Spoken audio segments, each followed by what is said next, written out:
우리 고린도전서 강의 49번째 시간입니다. 사랑 없는 예언은 사기이다 라는 제목으로 말씀 증거합니다. 사랑 없는 예언은 사기이다. 고린도전서 13장에 사랑의 이야기가 나오기까지의 과정을 우린 너무나 잘 알고 있습니다. 1장부터 12장까지는 고린도 교회의 팽만한 다툼과 갈등을 다루고 있습니다. 내가 너보다 낫다는 우월 싸움이 벌어졌습니다. 그리고 내가 받은 것이 너보다 더 낫다라고 하는 이 우월의식이 서로 이기려고 했습니다. 이겨 먹으려고 하는 싸움이 고린도 교회에 팽배하게 되었던 거죠. 한마디로 1장부터 12장까지의 고린도 교회의 모습을 요즘의 언어로 표현한다고 한다면 제국의 논리가 지배하고 있다라고 말씀드릴 수 있습니다.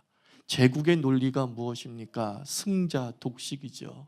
Winner takes all이죠. 승자가 모든 것을 갖는 것, 그것이 제국의 논리입니다. 그러면서 바울이 얘기하는 게 무엇입니까? 왜 이들이 이렇게 이기려고 하는가? 이들이 왜 이렇게 우월 싸움을 벌이고 있는가? 그 이유는 사랑이 없기 때문에 이 우월 싸움을 벌이고 있다라고 바울이 분석을 하게 되는 것이죠. 결국은 사랑은 뭡니까? 사랑은 이기려 하지 않는다는 거죠. 사랑은 모든 것을 가지려고 하지 않는다는 것이죠. 독식하지 않으려고 한다는 것이죠. 우리 안에 많은 독식 싸움, 단 한 명의 1등이 존재하는 사회가 되는 이유는 그 속에 사랑이 없기 때문이다라고 분석하고 있습니다. 고린도 교인의 우월의식, 또 우월 경쟁은 어디에서 비롯된 것입니까? 받은 것 때문에 발생한 것이죠. 하나님께서 고린도 교회에 많은 은사를 주었습니다. 지식의 은사도 주고 방언의 은사도 주고 예언의 은사도 주고 신유의 은사도 주고 지혜의 은사도 주고 참 많은 은사를 주었습니다. 근데 그 많은 은사가 부작용이 발생해서 받은 것 때문에 싸우고 받은 것 때문에 우월의식, 우월 경쟁에 빠져들게 된 것입니다. 하나님께서 얼마나 속상하실까 생각해 보십시오. 싸우라고 준 게 아닌데 너 잘났다 하는 그 잘난 척하는 도구로 그 은사를 주신 것이 아닌데 그 받은 것 때문에 그 소유한 것 때문에 서로 잘났다고 싸우니까 주신 하나님 입장에서는 너무 속상할 것 같아요. 내가 이걸 준 의도가 이게 아닌데 라고 생각하는 그 하나님의 신성이 이 바울의 마음속에 그대로 잘 표현되어 주고 있다 생각을 합니다. 하나님께서는 그 은사를 주신 것이 서로를 위해 주신 것이다 라고 말합니다. 너 잘났다고 너를 위해서 준 것이 아니라 너에게 준 그 은사가 우리 모두를 좋게 하고 우리 모두의 공동의 선을 추구하게 하기 때문에 그 은사를 준 것이다 라고 말씀하고 있지 않습니까? 하나님의 선물은 경중이 없는 거죠. 가벼운 것, 무거운 것, 좋은 것, 나쁜 것, 그리고 비교급이 존재하지 않죠. 근데 하나님의 선물을 우리가 비교하게 되는 이유가 뭐냐면 우리의 관점으로 그 선물을 자꾸 바라보기 때문입니다. 이 땅에 딱 붙어 살고 있는 우리의 관점에서 보면요, 어느 것은 높고 어느 것은 낮고 이게 현저하게 드러나지 않습니까? 근데 우리가 신앙생활을 한다는 건 뭐냐면 이 땅의 관점에서 하늘의 관점을 갖게 되는 거예요. 우리 172m 이하의 수준에서 세상을 바라보는 것이 아니라 고도 2000m, 3000m, 심지어는 우주 밖에서 지구를 바라보는 하늘의 관점을 갖기를 원하는 거죠. 하늘의 관점으로 지구를 바라봤을 때 느낌이 어떻습니까? 다 평탄해요. 비행기만 타고 가도 그렇지 않습니까? 고도 3, 4,000m, 5,000m, 10,000m 정도 올라가서 창문 밖으로 우리의 땅을 바라보면 그렇게 높았던 산과 그리고 그렇게 낮았던 골짜기가 거의 평면으로 보여요. 똑같이 보인다는 거예요. 하나님의 은사가 그와 같다는 것입니다. 하나님의 은사는 경중이 없는데 우리는 땅의 관점에서 하나님의 은사를 보려고 하니까 어떤 것은 좋아 보이고 어떤 것은 나빠 보이고 어떤 것은 우울해 보이고 어떤 것은 열등해 보이게 되는 것이죠. 그래서 바울이 안타까운 심정으로 하늘의 관점으로 바라봐야 돼. 하나님의 눈으로 이 땅의 것들을 바라봐. 그러면 다 똑같은 거야. 하나님께서 형평성을 가지시고 우리 모두에게 골고루 균등하게 필요한 것을 공급했다는 것을 왜 우리가 인정하지 못하니? 라고 말하고 있는 것이죠.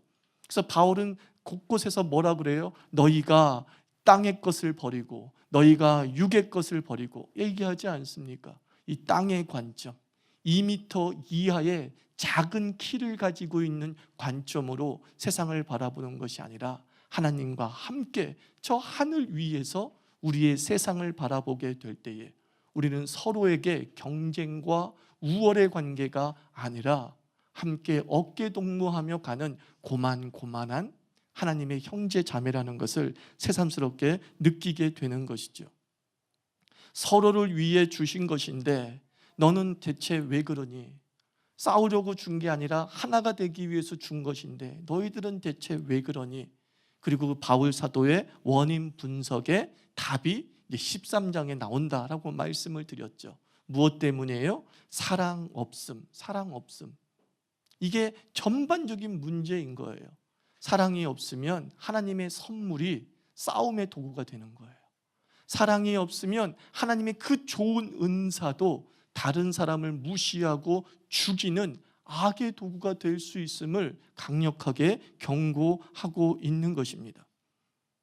그러면서 한번 생각해 보세요. 내가 우월하다고 하는, 내가 잘난 척하고 싶은 그것의 특징이 어떠하냐는 거예요. 내가 이것을 갖고 있어서 난 너보다 괜찮은 사람이야 라고 말하는 그것들이 도대체 어떤 특징을 가지고 있느냐? 바울은 이렇게 얘기하고 있어요. 8절부터 우리 10절까지 봅니다. 사랑은 언제까지나 떨어지지 아니하되 예언도 패하고 방언도 그치고 지식도 패하리라. 우리는 부분적으로 알고 부분적으로 예언하니 온전한 것이 올 때에는 부분적으로 하던 것이 패하리라 라고 말씀하고 있어요. 너희들이 그렇게 자랑하고 싶었던 그 선물이라고 하는 것, 영적인 신비적 특징이라고 하는 것들이 뭐예요? 다 불완전하대요. 세 가지 부분으로 얘기하죠. 그것의 한시성, 그것의 부분성, 그것의 불완전성을 얘기하고 있지 않습니까? 언젠간 지식도 패하고 예언도 패하리라. 뭐예요? 한시적이다라는 것이죠. 그 은사의 필요가 사라지면 그 은사도 패해지는 거예요. 은사는 영원한 것이 아니에요. 여기서 말하는 하늘의 영적인 은사는 한시적이래요. 언젠간 끊어지는 거고 언젠간 패해지는 거고 언젠간 그것은 필요 없을 때가 있는 거야. 그것이 영원히 필요한 거라고 생각하지 마. 우리의 땅의 언어로 생각한다면 예언의 은사가 한 10년은 필요한 거야, 그 교회에서. 근데 10년 뒤에는 없어질 수 있는 거예요. 어떤 사람에겐 방언의 은사가 필요해. 왜? 믿음을 불어넣어 주기 위해서. 그런데 그 방언도 더 이상 필요 없을 때 하나님께서 걷어가시는 거예요. 이제 넌 괜찮아. 이거 없이도 넌 기도하고 이거 없이도 너는 하나님께 부르짖고 이거 없이도 이제 너는 나를 향한 살아계신 하나님을 믿는 믿음이 강력해. 이거 필요 없는 거야. 이 얘기하는 거야. 한시적인 거예요. 한시적인 것. 그런데 우리는 마치 그것을 영원한 것처럼 부여잡고 한 번 받은 것은 절대로 없어지지 아니한다 라고 하는 투철한 믿음을 가지고 있는 거죠. 바울이 그게 안타까운 거예요. 안타까운 거예요. 왜 그걸 끝까지 부여잡고 있니? 그건 그때 필요한 거였던 거야. 그때 그 공동체에 필요했던 거야. 그때 너에게 필요했던 거야. 지금은 그게 너한테 필요하지 않는데 다른 그 어떤 것이 더 필요한데 너는 왜 그때 필요했던 것을 지금까지 부여잡고 있니? 그리고 그것을 가지고서 왜 이렇게 우쭐하고 있니? 라고 얘기하는 거예요, 여러분들.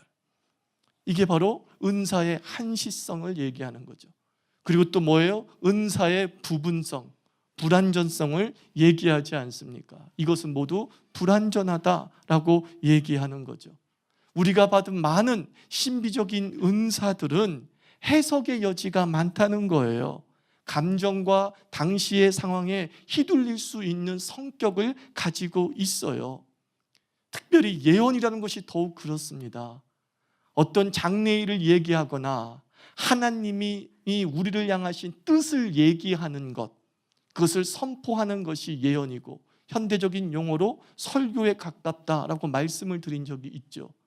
하나님의 뜻을 안다는 것, 저 사람은 누구보다도 하나님의 뜻을 깊이 안다라고 얘기하지만 누구보다 깊이 안다 할지라도 그것은 어떻다는 거예요? 굉장히 부분적이다, 이 얘기하고 있는 거예요. 아주 부분적인 거야. 완전하게 알지 못해 라고 하는 불완전성을 얘기하는 거죠. 그렇기 때문에 부분적이라는 건 무슨 뜻입니까? 해석의 여지가 너무 많다는 거예요. 1%를 가지고 99%를 채워나가야 되는 거죠. 그래서 저는 성경에서 명확하게 말하고 있는 하나님의 뜻, 예를 들면 서로 사랑하라, 이웃을 사랑하라, 또는 나누고 살아, 희생하며 살아, 서로 기도하며, 이런 명확한 하나님의 뜻 외에 우리 인생에 관련된 하나님의 뜻을 확신하는 사람이 있다면 저는 매우 위험하게 보는 겁니다. 매우 위험한 거예요. 그 1%를 가지고 자신의 감정의 99%를 더하는 거예요. 난 이랬으면 좋겠는데 1%가 그렇게 나의 생각을 지지해 주는 것 같아. 그때 그 1%에 자신의 감정 99%를 더하는 거죠. 자신의 욕망 99%를 더하면서 확신 있게 얘기해요. 하나님의 뜻이야. 그런 사람들 많이 봤잖아요. 너무나 뜨겁게 하나님의 뜻이야 라고 얘기하면서 막 무대포로 몰고 나가다가 얼마 있다 하나님의 뜻이 아닌 것처럼 보일 때도 또다시 또 다른 하나님의 뜻을 얘기하면서 이것도 하나님의 뜻이야? 라고 쉽게 노선을 변경해 나가는 사람들이 많이 있지 않습니까? 오늘 여러분이 목장 모임을 할 때 이제 조지 뮬러 이야기를 함께 나눌 겁니다. 5만 번 기도해서 5만 번 응답받은 사람이다 라고 얘기하죠. 그 조지 뮬러가 하나님의 뜻을 아는 사람이었다, 우리 감히 말할 수 있겠죠. 우리보다 더 하나님의 뜻을 많이 알고 넓게 알고 깊게 안 사람이다, 우리 인정하고 들어간다면, 그 조지 뮬러가 하나님의 뜻을 알기 위해서 얼마나 치열했는가, 오늘 그걸 공부할 겁니다. 갑자기 덕하니 있다가 이게 하나님의 뜻이고 이게 기도 제목이야, 이러지 않았다는 것을 조지 뮬러가 자기의 자서전에서 얘기하고 있는 거죠. 그가 하나님의 뜻을 알기 위해 자신의 감정에 휘둘리지 않고 상황에 휘둘리지 않기 위해서 얼마나 많은 묵상과 생각의 시간을 가졌는가. 그리고 그 하나님의 사람들에게 부탁하는 거죠. 매우 신중하게, 매우 치열하게 하나님의 뜻을 알려고 노력하는 시간의 과정을 가져라. 그 시간의 과정을 통과한 뒤에 이건 하나님의 뜻이야라는 확신이 들어도 결코 그 하나님의 뜻은 타이밍적으로 늦지 않음을 우리가 알아야 됩니다. 정말 계시에 조금이라도 접촉한 사람들은 매우 신중해져요. 하나님의 그 위대함을 깨달은 사람은요, 그 위대함의 크기가 너무나 커서 감히 말로 설명할 수 없는 거예요. 그게 요한계시록이죠. 사도 요한이 하나님이 너무나 기가 막힌 천국의 계시를 얘기했어요. 그때 바울이 사도 요한의 표현이 뭐예요?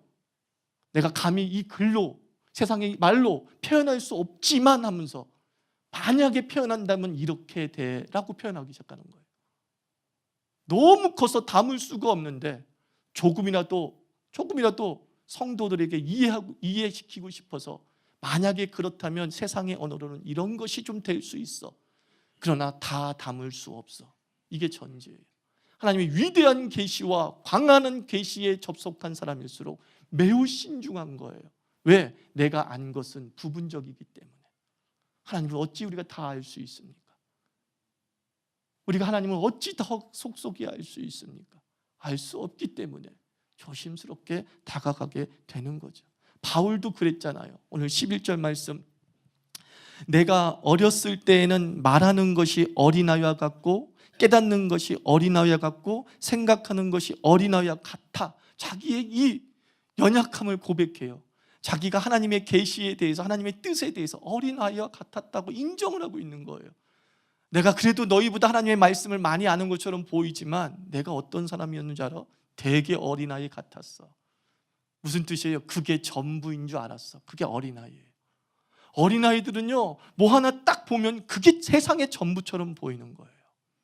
이게 제일 좋은 것처럼 보이는 거예요. 내가 제일 좋은 거 가졌다고 착각해요. 이게 어린아이들이잖아요. 그렇지 않습니까? 근데 그 어린아이가 자꾸 세상을 경험하면서 나이가 들면서 더 넓은 세계를 보면서 어떻게 해요? 내가 옛날에 좋다고 하는 것이 그게 좋은 게 아니었구나. 내가 옛날에 최고라고 여겼던 게 그게 아니었구나. 우리 엄마가 제일 이쁜 줄 알았다면 그게 아니었구나. 그 깨닫는 거예요. 더 이쁜 사람들을 보면서. 바울이 그 얘기하는 거예요. 그래서 뭐라고 그래요? 내가 이제 장성한 사람이 되어서는 어린아이의 일을 버렸다, 이렇게 얘기하잖아요. 이건 무슨 뜻이냐면 내가 그렇게 자랑했었고 내가 우울하게 여겼다고 나만 영적인 것이라고 생각했던 그것들을 이제 더 이상 지금까지 갖고 있지 않다라는 거예요. 그는 하나님의 은사의 한시성을 알았고 그는 하나님의 은사의 부분성을 알게 된 거예요. 깨닫게 된 거예요. 내가 정말 광활한 바다에 한 컵의 물을 떴는데 마치 바닷물 전체를 뜬 것처럼 착각하고 있었다라는 것을 인정한 거예요. 그러면서 그가 20년, 30년의 사역을 하면서 깨닫게 된 것이 하나 있다. 이것만큼은 완전한 것이다 라고 깨달은 게 뭐였냐면 딱 한 가지야. 평생에 바울이 깨달은 계시의 완전성에 도달한 건 딱 하나가 뭐냐? 그게 사랑이었다 얘기하는 거예요. 계시의 핵심은 사랑이구나, 이것을 깨달은 거예요. 사랑이 완전하고 사랑이 영원하구나. 지식도 패하고 예언도 패하고 방언도 패하고 그 모든 것은 불완전하나 사랑은 패하지 아니하고 영원하며 사랑은 완전하구나.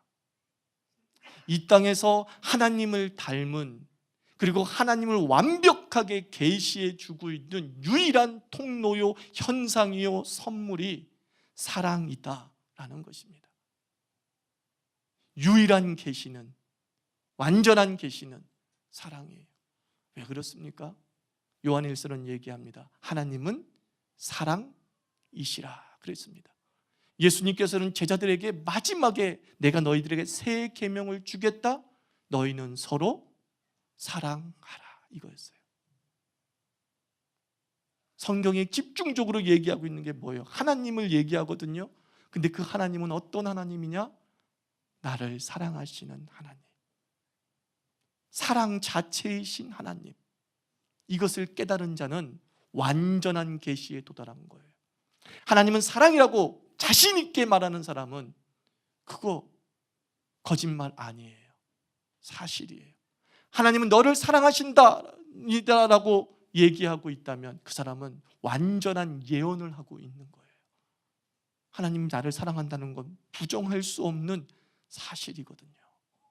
이것을 그 사람에게 얘기하는 겁니다. 김보선 집사님, 하나님은 김보선 집사님을 사랑합니다. 예언이죠. 예언이에요. 하늘의 뜻을 너무나도 명확하게 얘기하고 있는 것입니다.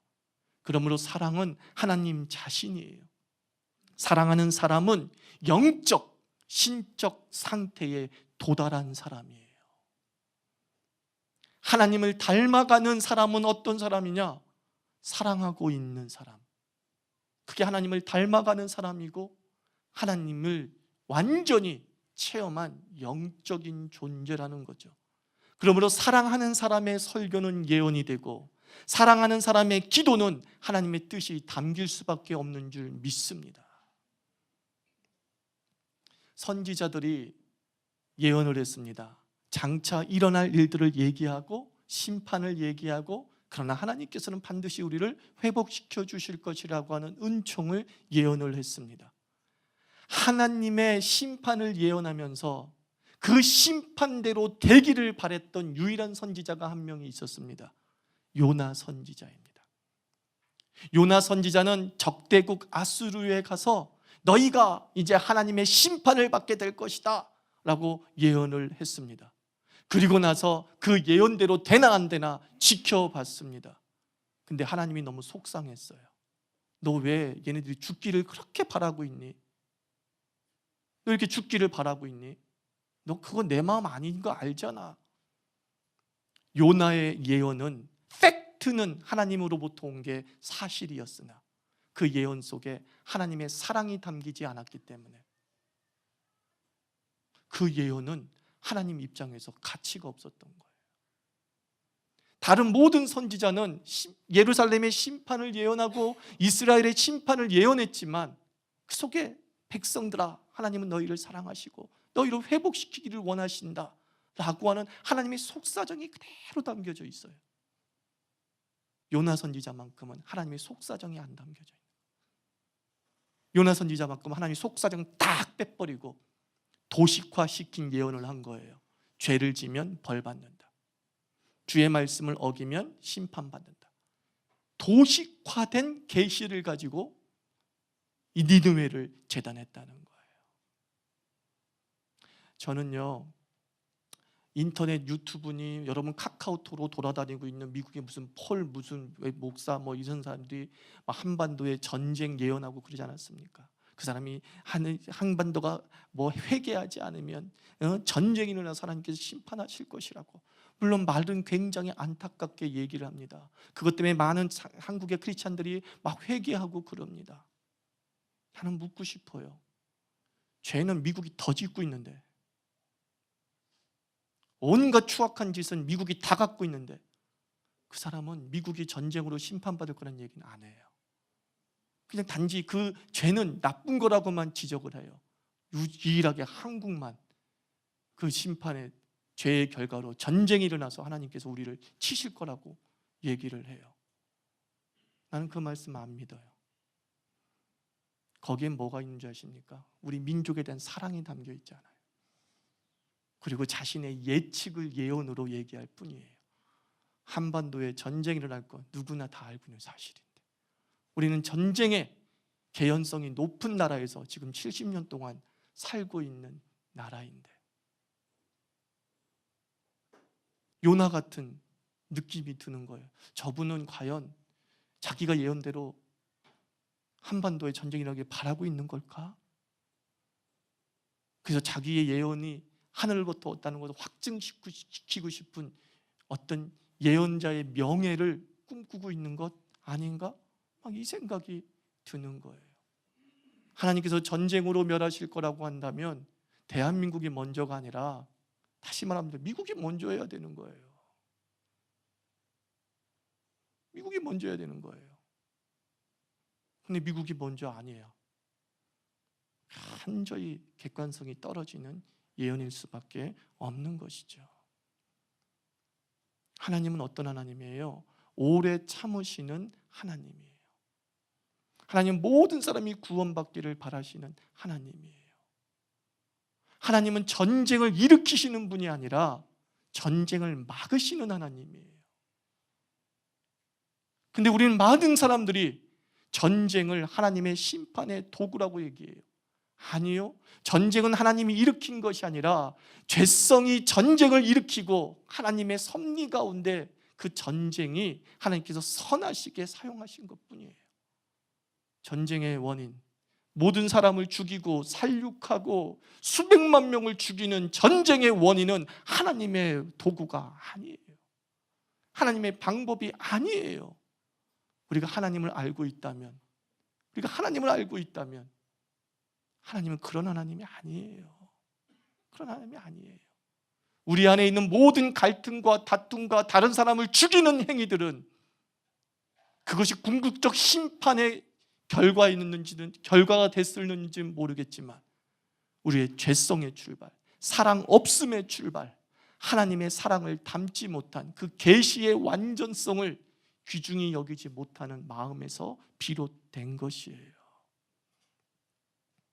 이것을 안다면, 우리는 사랑이 충만하다면, 하나님의 사랑 안에 충만하다면, 우리는 힘의 논리, 제국의 논리로 기도하는 자가 아니라 우리는 사랑의 논리로 기도하는 자가 되어야 되는데, 그 사랑의 논리로 기도하는 사람이 바로 그 옛날 성 프란시스코 아닙니까? 주일학교를 제대로 나온 사람들은 다 성가대에서 주여 나를 평화의 도구로 써주소서. 이 찬송 많이 불렀을 거예요. 주여 나를 평화의 도구로 써주소서.